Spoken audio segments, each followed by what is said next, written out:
What's up, everybody? I'm Chris Brackett. You're watching LandLife Podcast. This is episode 18.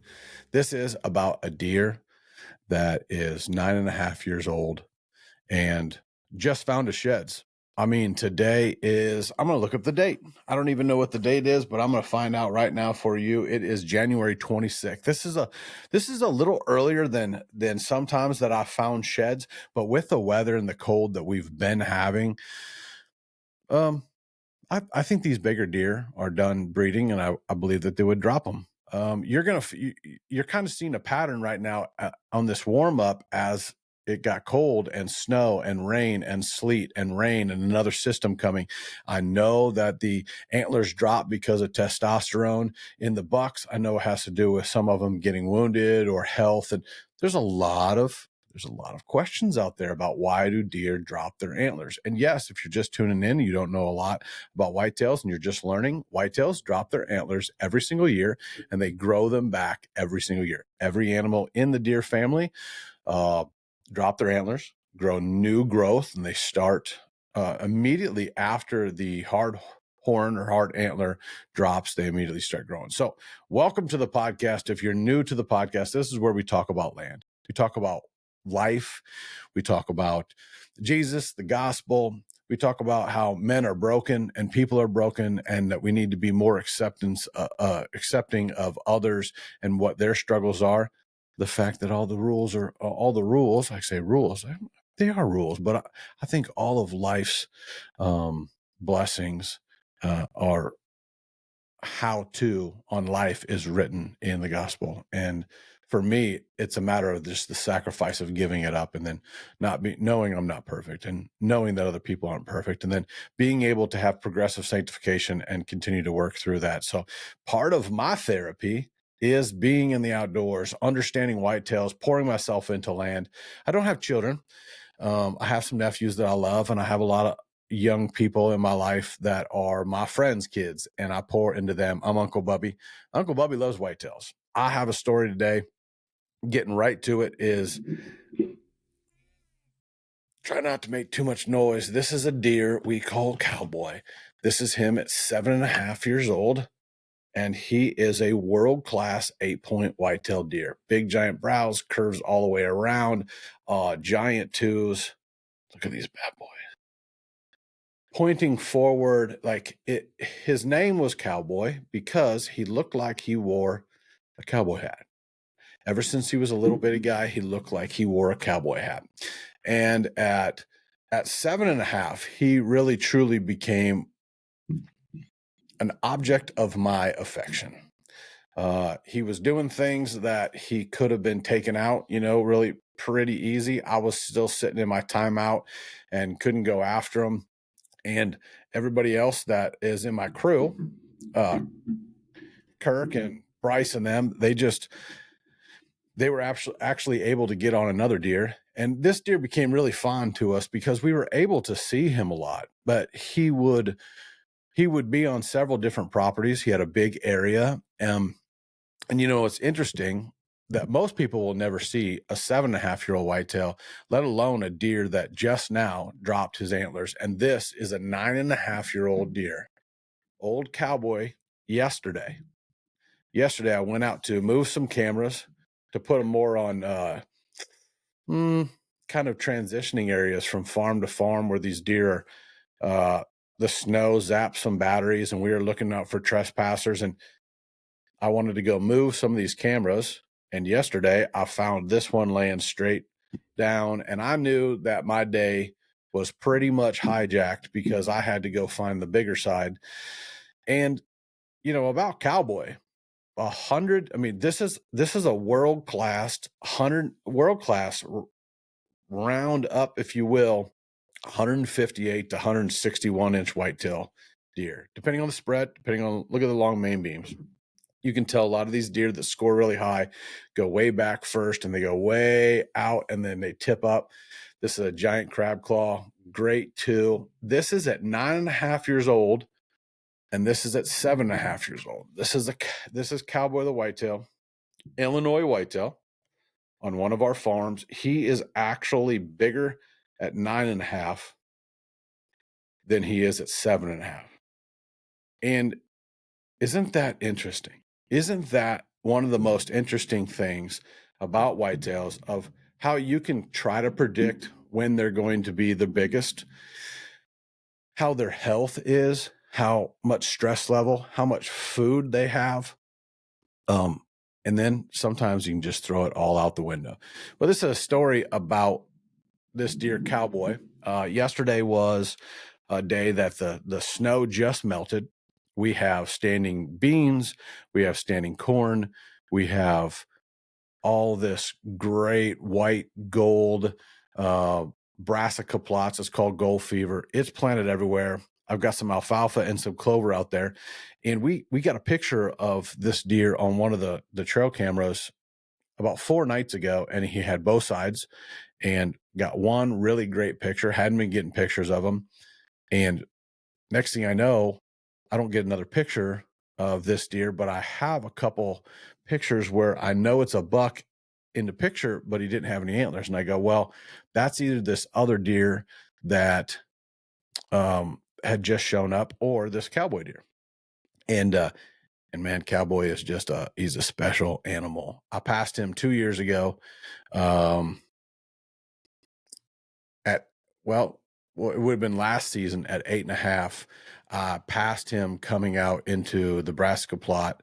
I passed him 3 different times where I had encounters with him under 50 yards, but I was after the deer Wolverine, which is 180-inch typical, and he ran with him. Those are the two oldest deer on the farm. And cowboy would come out, but he would only come out on certain nights that I felt that were a big pressure system was, you know, 30 point something on the barometer, and it was rising, and they would come out and they would frequent, and he would be in the cover of darkness a lot. But there was something about a few days and that he would move with these high pressures. He was never with a doe. I didn't watch him do the rutting activity. um I watched him act very dominant to other animals around him, but I never saw him chase a doe. He didn't act overly aggressive to the other whitetails. I never saw him fight anybody. The only thing I ever saw him do was fight over food. He wasn't a deer that has a huge body, but he is a deer that every time I see him, he looks like a racehorse. You know, he's got that long body, he's got that big booty, that big rump, big shoulders. His neck was never over, you know, kind of over what you would think normally. Hey, that's a whitetail that looks he looks 4.5, he looks 5, but he never got this giant swell on. And all that's interesting to me, and I think that's why I like targeting one deer and going after him. And he's alive. This deer's alive right now. So 9.5, 7.5. I don't know where his antlers are in 8.5. And but it's just really interesting to see that. And like, you know, I'm sitting here looking at them right now. I mean, these are world class. The only thing that's really different in what he has going on is look at this one at 7.5, how much this tip curls in, the main beam curls in, and then he kind of gave it up at 9.5, but he's still got the leaning forward crab. Um, it's just interesting. It's interesting. So how have you guys all been? I mean, I'm getting ready for shed season. We just got done catching a bunch of fish on the ice. Now the ice is bad, so we're not into ice fishing. Now we're into consulting. Just got back from Oklahoma. Incredible, uh, incredible farm in Oklahoma, 160 plus acres. Most of it is timber. It's a lot more rolling than I thought. Very rocky, but with some really great areas that really create a nice flow where I could take about 80 acres of the farm, really leave it alone, bring these deer out in 3 sectors. One, this main area that would have a big horseshoe food plot, and then a feeding station. And then for these north winds, we would go on that south side, come in from that south side, create another area, kind of a bench area where the the gentleman and his wife could really get into that and beat those north winds. It was about consistent winds, and then having that one east wind that during the rut you could go all the way into the backside in this back corner and gain access for that time where you got a couple east that you had to hunt. Maybe it's gun season. But it's funny how God works in life, and how you kind of go through, this land life. And so client got a hold of me, wants a complete overhaul, wants to know not only about the whitetails on his property that he just bought. He just wants to get further along faster. And normally you find these in professionals. Like, this gentleman's a professional at what he does, and he's literally like, I'm calling in a professional that's going to help me real fast get on this farm, figure it out, and get me a head start. So he wanted a list of things. First thing, where is the best place? Give me an option A and B to put a cabin. This cabin is this size, 40 by 40 by 80 or whatever it was. And then where would we put a pond? Where are you going to have the water that goes down? And so most of the time when you think land life and consulting for whitetails and whatever, I don't think that you would think that a guy that knows how to kill whitetails would know where to put a cabin, what that cabin would look like, where we should put that cabin. But that is what we train for and have done our entire lives, whether it be on our own projects, and then whether it be with the group of men that I work with, which is, I'm a land broker in Illinois. I work on land all over and help sell and refer to different states. But I'm a broker in Illinois, so I sell land. But a lot of time, a person is looking to put a house or looking to put a cabin, and we can make suggestions, because part of the Herman Brothers Realty part, and then you got the Noah Herman Builders, which is what Chad used to run. I mean, this is all he did, was build some of the greatest houses on the planet. And then with Giant Goose Ranch and that, well, all we specialize in on that side of the business is stocking fish and growing fish fast and doing kind of the lake life situation, and then putting these cabins and docks and all this special stuff in. So if you're interested in that stuff, I have the right people for that, the best in the business, the Herman Brothers. And then on the real estate side, on the broker side, that's what I do. That's what I specialize in, and I kind of head that up with my buddy Danny and his wife and my wife, and we have two big closings Monday.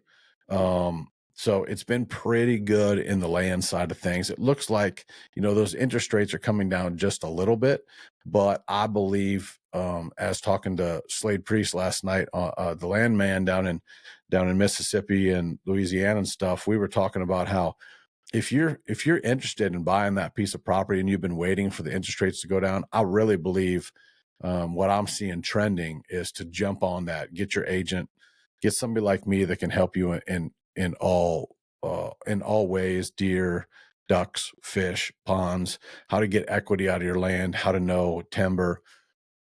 I think you go now. I think it's green light. I really think that you need to get your stuff to these lenders, and if you haven't started your process with these lenders, you just kind of get kind of going in the right direction. Get them all of your stuff, even if you're thinking about land one day. This doesn't mean you have to buy. But I would be in the position right now, because I think there's going to be some good properties that come up, and you can always make an offer at what you're willing to pay. And then, man, you will refinance that sucker if these interest rates drop. But I'm telling you, if these interest rates drop, it's going to be like all these antlers dropping at the same time. It's going to be a gold rush. It's going to be a white gold rush. And you're going to be competing with everybody.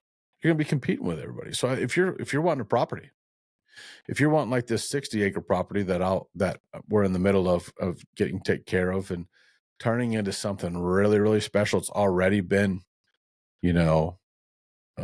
taken care of by one of my mentors for 20 something years. It's a special piece of property that we're going to be putting the final touches on, and then it will become somebody's new perfect place. So that one's going to be available. You can reach out to me, Chris Brackett, broker in Illinois with Herman Brothers Realty. I can tell you about that. We also have a closing on just a 20-acre piece that's got tillable and a house being built on it after they close. That one's going to be a dream property. But I really think that you make the move on the land side right now, and then you wait for the interest rates to change. So if you keep going down the road of like what it looks like for whitetails dropping antlers and what to look for right now, you're going to be looking at Valentine's Day. Valentine's Day is a great time to go start looking for antlers. At that time, there's probably 50% of the antlers down right now. I would believe right now on this Friday, where we're recording right now. What I say it was January what? It's the 26th today. Cool. So January 26th, it is kind of the beginning of what shed season. If you haven't looked for sheds, don't overthink it. If you're wanting to find antlers, if you wanted to find sheds, I just found this other one out in the standing beans yesterday. This is a big 4.5-year-old whitetail. He just doesn't have it. He's not like Cowboy. He may get there one day. He fires forward. He's actually a big 7-point. We didn't find his other side. We didn't really look for it yet. There's if you can see that in the camera, there's blood. And I'll describe it for you listeners. One thing I like to do is when I find these sheds, I like to look at the wax ring around the bottom of the antler and kind of look on how fresh. And I kind of think about that in my brain about like, all right, how soon had this dropped? Is this a a January shed? Sometimes these deer drop in December. How fresh is it? This one is unchewed, no mice markings, no chewed marks at all. And this deer shed was laying in the standing beans in the snow. Now, most of the sheds that I've ever found have not really been, let me put this guy away, have not been in the snow. And I think there are a lot of questions like, I know where these deer are because I can track them in the snow and I can find their beds. And then should I go bust these deer out of these beds because I really don't want to kick them off my property because they might shed their antlers. So I think it's a catch-22. These sheds were found because we left the farm completely alone. These older deer came here, they ate, and they dropped their antlers around a food source.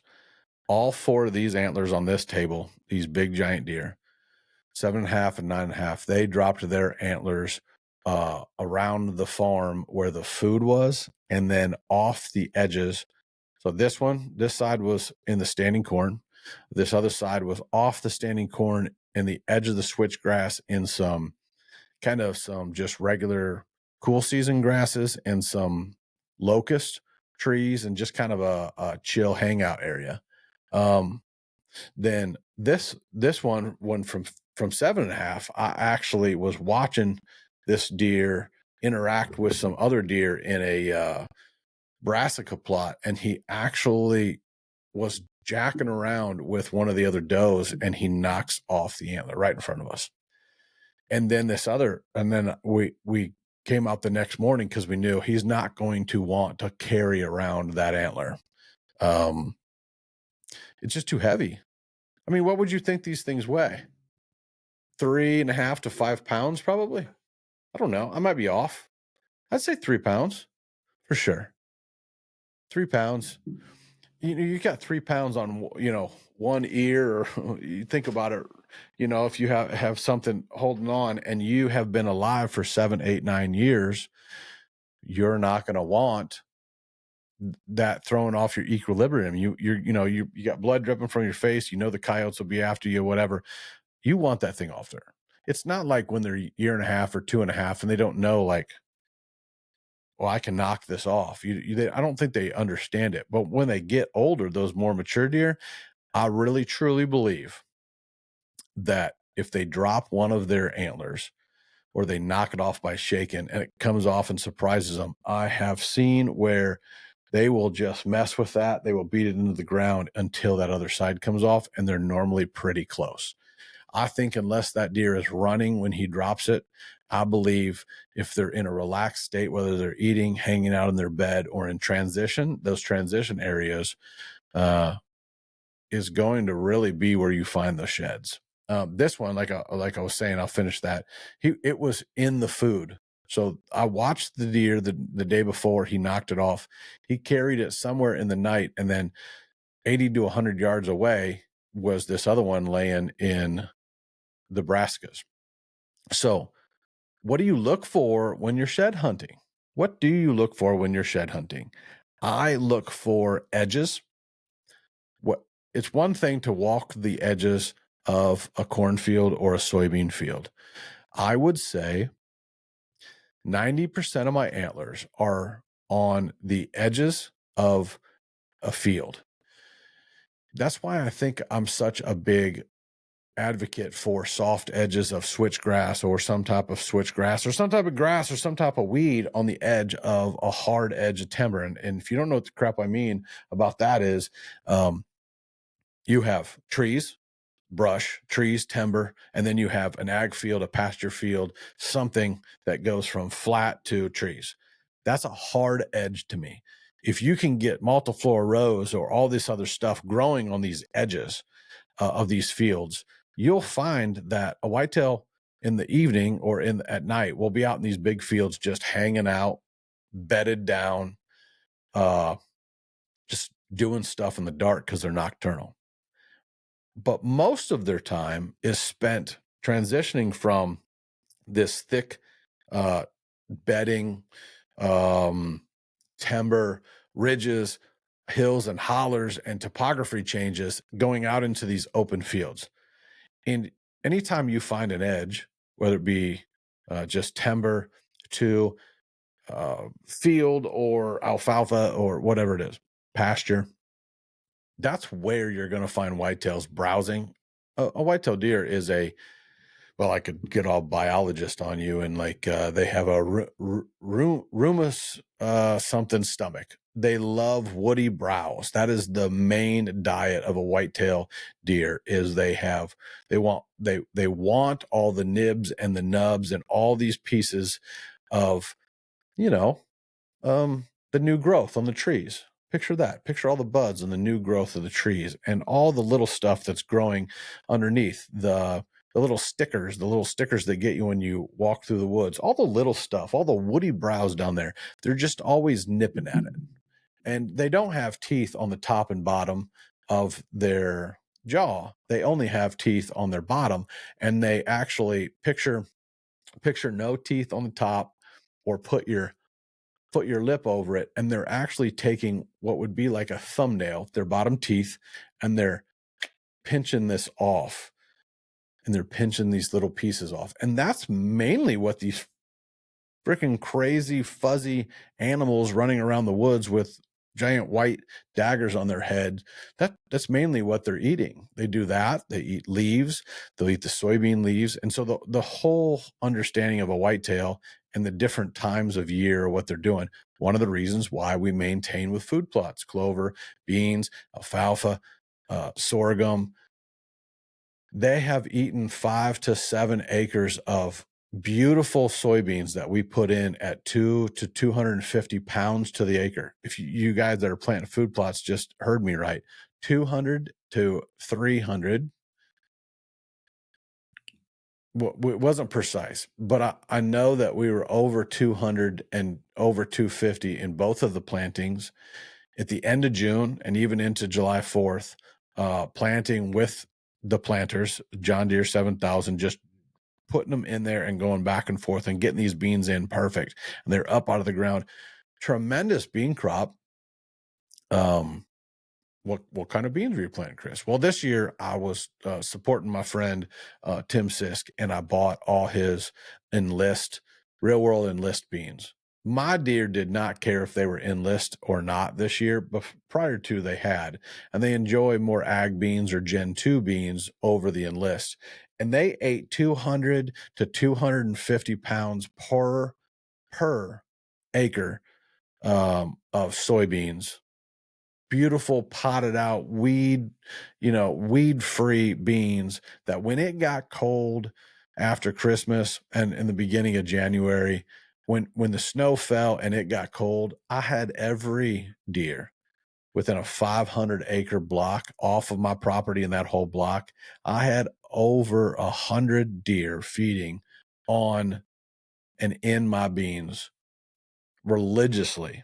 And I had essentially 3 little fields that were, when I say little, one was an acre and a half of beans. One was 2.5 acres of beans, and one was 2.5 acres of beans. So that's a whole lot of nothing but beans in these fields, in these plots. And when we went out there, if you look on my Instagram, Chris Brackett's Land Life on Instagram and Facebook, you will see videos and pictures of 50 animals, 30 animals feeding at a time. And they just look like they're gorging themselves. They ate every bean that was not covered by the snow. So snow is a foot deep. This is one thing I like about beans rather than corn or some of the other ones, because the 1.5 to 2 foot of drifting snow covered up half of that bean stalk, which left these beans at the bottom protected. And then as that snow melts, right now, snow's melting. We've been getting all this rain. It's going to open up new beans. These deer are going to come back and continue to feed. The turkeys were everywhere yesterday. We rolled out there to see how much of that snow had melted. And 2 foot of our snow was down to 6 to 8 inches of snow. And then by this evening, all that snow will be melted. And then it will uncover some of the beans that these guys have had shatter and they've dropped on the ground. The deer are going to eat that. The deer are not only going to eat that, but they're also going to eat the other pods. And a lot of times you don't think about that. You go out there in the snow, all the deer, they've eaten all my beans. That was me last week. They've eaten all my beans. They've eaten all of my beans. And then we went out yesterday and you could see where the snow had melted. The turkeys got in there and they're scratching around. And you realize that there are enough for these bucks and these does and these fawns to just start hunting and pecking and getting all these leftover spilled beans. And that's where you're going to find your sheds. If they haven't dropped by now in the really harsh weather, you're going to all of a sudden get some healthy growth, and the rut's going to kind of be over. And we've talked about this before. We talk about first rut, second rut, third rut, fourth rut. It all depends on how you define your life. It all depends on how you define the rut. The rut is defined by the individual. It's not defined by the biologist. If you believe that the rut is when a white-tailed doe comes into heat and then she either gets bred or not, but this is her season and that's called the rut, or do you believe the rut is a phase or a season that the white-tailed deer comes into heat? Now, we can get really intricate with that with some other podcasts. I'd love to hear what you guys think on Facebook and Instagram, but really what the rut comes down to, when you hear people like to argue, I think they like to just argue because they're idiots. People love to argue because we're all idiots. And so when you think of it more as a growth thing where you can discuss this stuff, I think it comes down to defining what budgeting your finances are. Some people think budgeting is saving every dollar you have. Some people like me will use that money or that bank's money or the equity you have to buy other things that make money, and then keep using that equity and go, well, I'm not scared of debt as long as it's good debt. I have a couple people that I still owe as I grow, and they have confidence that I'm going to pay. But a lot of it is work together and then pay that as we all grow. And, those are two separate people that believe budgeting or finance is different. And neither one of them are wrong.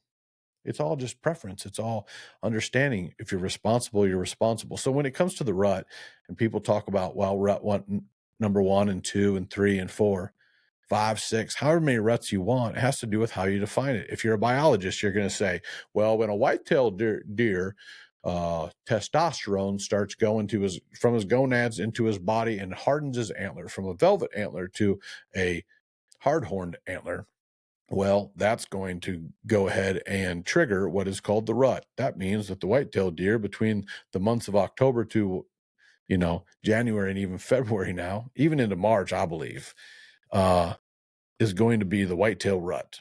That's not how I define it. I define it as when the majority of white-tailed deer want to be bred. The does want to be bred. And I think a lot of people have the conception or the misconception of understanding that whitetail deer in low stress environments, in high stress environments, whether it be Pennsylvania or Illinois or whatever, I believe the whitetail deer, especially the mature does, they try to find the more aggressive, better, I don't know, genetically superior bucks, and they go to them to breed. I really don't see these bigger deer. A deer like Cowboy, 7 years old, 9 years old. How many does did he breed? I have no idea. I never had a conversation with him. If he would come in here, I would pet him right now. I probably wouldn't want to kill him, but since he doesn't let me pet him, I want to kill him. And he will be one of the big targets again for the 4th year in a row. He will be one of our big target deer that we're after. Just having his sheds doesn't mean that he's off the hook or he's our friend or he's on the downhill. He's still on the list. But I believe that rut is when these white-tailed does come into season. And I believe that they come in to an estrus. And that is, for me, what I would describe the temperature of the rut. And then you will watch the doe groups group back up. They will kind of cool off from estrus or the rut. And I believe that you turn the rut dial up and you get more rut activity. I go on activity. I go on the activity. When I define something to people, I talk to them about the activity of the whitetail rut. Because technically, if you were to say, well, the whitetail rut is, and the peak day is, you get really crazy and really wordy, and the world is always evolving and changing. And to me, the whitetail estrus cycle, however you want to say it, anybody taking it too serious needs to chill out. I'll hunt the same stands from October 1 till January 16th, when this year, January 14th. I hunt the same way. I hunt bulletproof. I was explaining last night to Slade on his podcast, Landman. I was explaining to him, he said he paid me a great compliment. I consider a great compliment. He called me a straight up killer. And he says, I don't use those words often. And so as a killer, as somebody else that I believe is an awesome killer and loves being a woodsman and loves land and loves killing, it is a different thing to be a killer and absolutely stack Jenga blocks or build a foundation of consistency and perfection in everything that you do. The hunt starts the day of looking at what the barometer is going to be. And it's not always about scent control. It's not always about doing things perfect. It's about knowing what you can get away with and what you can't, and how many of those things as a killer that you can stack. How many deer pass by you without busting? How many deer don't smell you? How many deer don't see you get into that blind or out of that blind on that food source? How many deer that you can trick? I look at them as Jenga building blocks. How many of those whitetails can I fool and count up, right? So like if I had a tally, I explain it as, well, there's a lot of people that look at whitetail deer and they think that they may be dumb or she didn't bust me.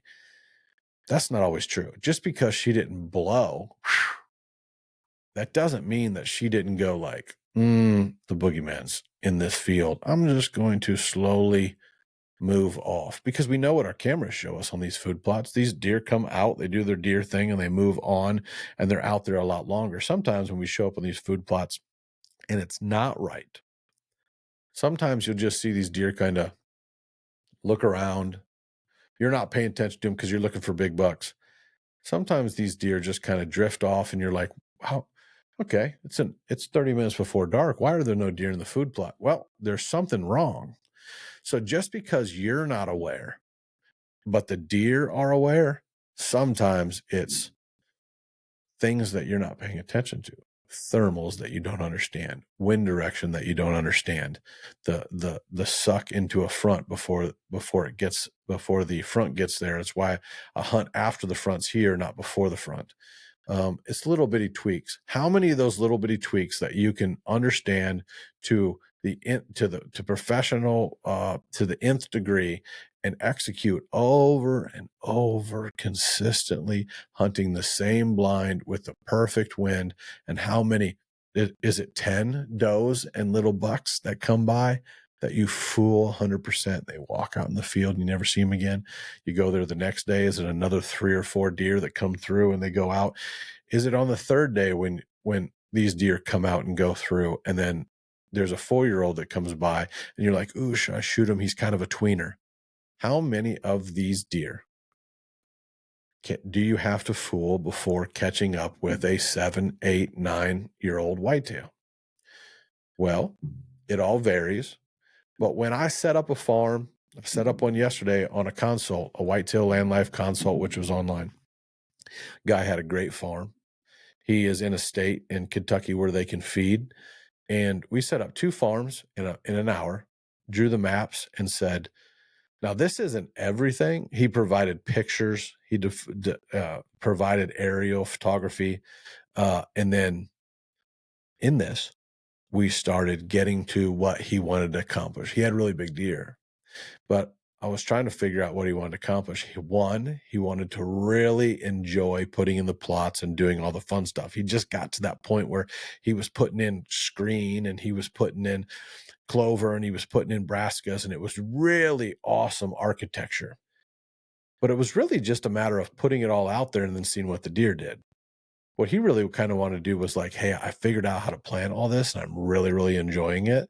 Can you give me some new eyes and kind of bring more of a strategy through it? So we took these big crops here and we took this border down through here. We found these perfect spots to enter in to put the blind in the stand for your westerly winds, which are your killing winds. Those are your ones that are consistent. And then how to hunt north and south. And we had to take away all the blinds and stands that were at the west side, because that's where the deer were on the neighbors on the west side. Bring them, come, let the deer come through kind of a safe area, come to the food, and then how to transfer through this food to this food. And then on this other piece, there were cows, and he didn't own the property, so he can't do a lot. But then there's a nice food plot there, but it wasn't kind of in the pattern of flow. So how do we get from this imaginary line where the deer are left alone in this kind of sanctuary to the neighbors and his other stuff where the deer want to flow to? It's all about flow. From all this timber, maybe in this 1,000 acres, and then this 1,000 acres has more fields. All those deer that live in that 1,000 acres are going to flow a half mile away, not every day, but a couple times a month. And they're going to flow out into this ag or these open fields, and then they're going to flow back. And if you can figure out that flow, it doesn't matter if it's a 1.5-year-old buck or a 5-year-old buck or a 9-year-old buck. It matters on what all the deer want to do collectively as us humans go, okay, what do we want? Well, there's a bunch of bored housewife moms, career mom, going to work all the time, ladies wanting to they want Stanley Cups. Why? I don't know. Because I think it is something that they get on a pattern and they get into something. So white-tailed deer want to go out to fields and they want to flow. A bunch of old gray-haired bucks like myself go, I don't care what I drink out of. And they don't flow. But if they want to make their wives happy, what do? They go with the flow. They buy them a Stanley Cup. Heck, there you go. Buy me one too. My favorite color is blue. And they go with the flow. So eventually that big deer, out of how many does following the flow, how many little bucks before they're smart enough to realize that they stand on their own 2 feet, everybody flows to something. Society flows to this until you get to the bigger deer and they kind of fold their arms and they go, I'm just not really going to go with the flow. Right. And then the big deer, just like us, kind of go, okay, I'll go with the flow. Your job is to figure out that flow. Your job is as a deer hunter, to get that shot at that big giant whitetail, that big giant sucker. Okay.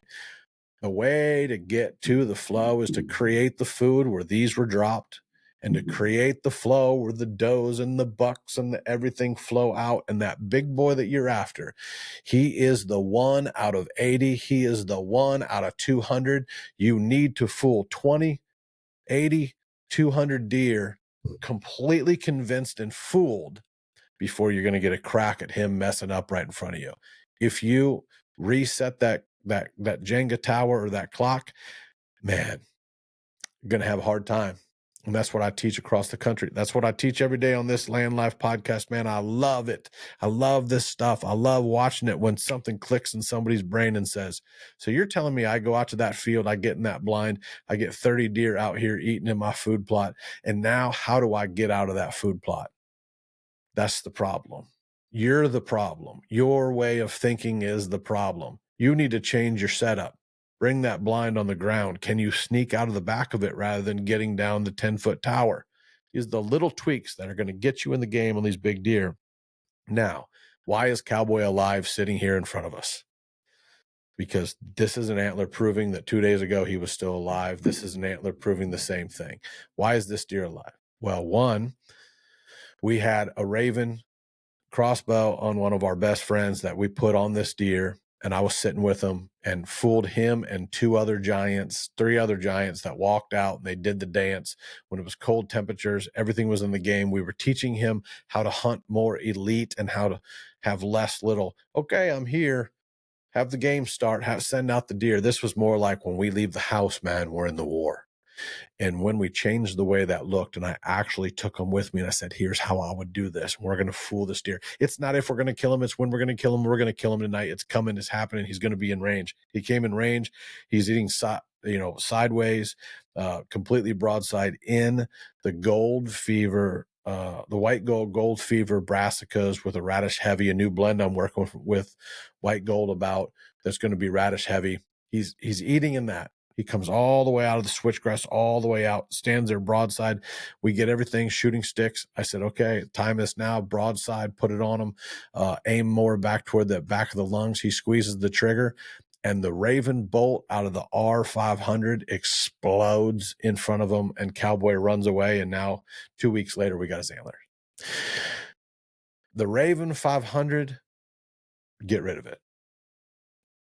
I have nothing to do with Raven. I have nothing to do with any bow company or any crossbow company. But I'm telling you right now that 500 an arrow isn't, or a bolt or an arrow isn't designed to go 500 feet per second. Get rid of them. I shoot the R26 when I shoot my crossbow. I just won a brand new Hoyt from the Big Buck 8x. He weighed 254 pounds at Presley's Outdoors Big Buck contest. So I won one of them. I might be shooting a Hoyt. Kirk won a Matthews, and I got a whole bunch of elites and a whole bunch of Bowtechs and diamonds hanging in the garage. I don't know what I'm going to shoot this year, but I'm going to go back to a vertical bow. My shoulders are feeling good. I'm feeling good. Look, I got color in my face, but I got my white beard. I got my wisdom, but I'm feeling good. I'm going back to a vertical bow. I don't know what bow company I'm going to use.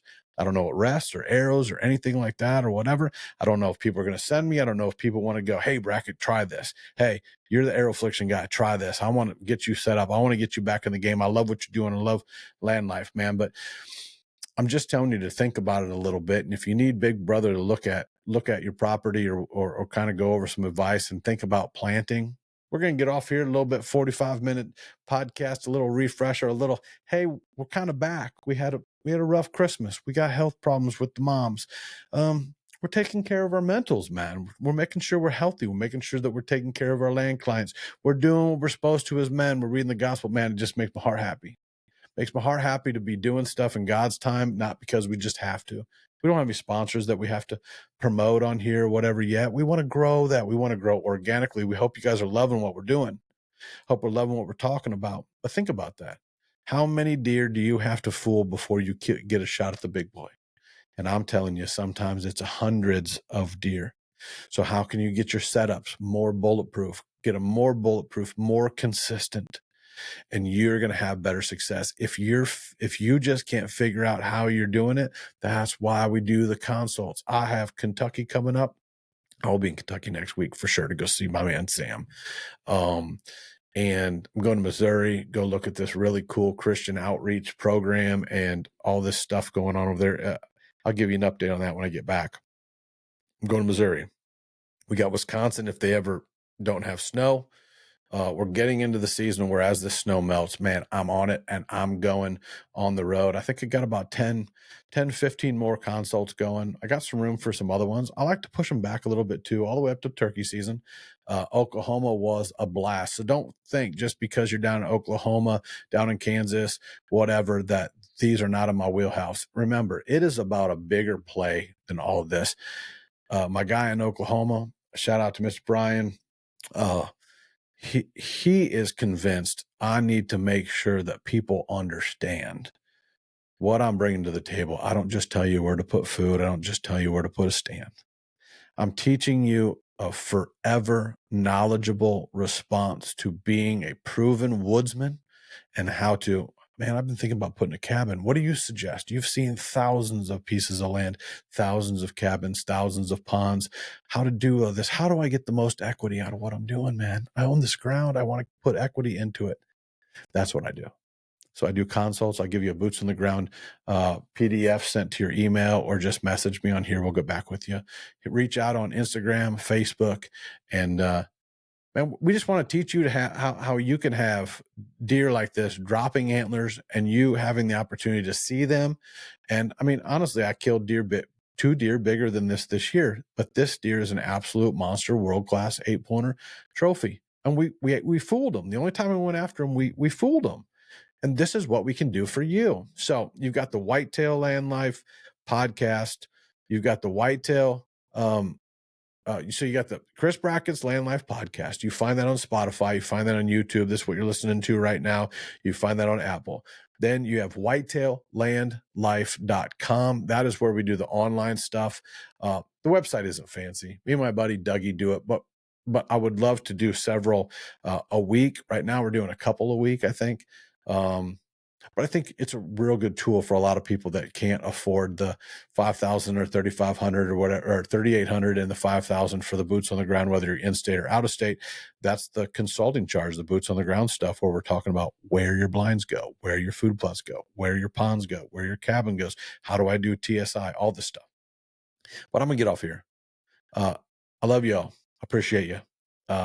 Be praying for me. I'll be praying for y'all, and I will see you soon. I've got my man right here helping me. We're a little inspired this week. We're probably going to rip out a couple more podcasts. I want to tell you about Kirk's big buck. I want to tell you about some of these other big encounters, and then what to get ready for when ordering this miscanthus and this switchgrass and these food plots, and what I got going on with food plots. So hopefully the guys that went to the ATA show that are in the industry, remember, it's not about you going there and getting support and making your dreams come true as an outdoor celebrity. That's not what it's about.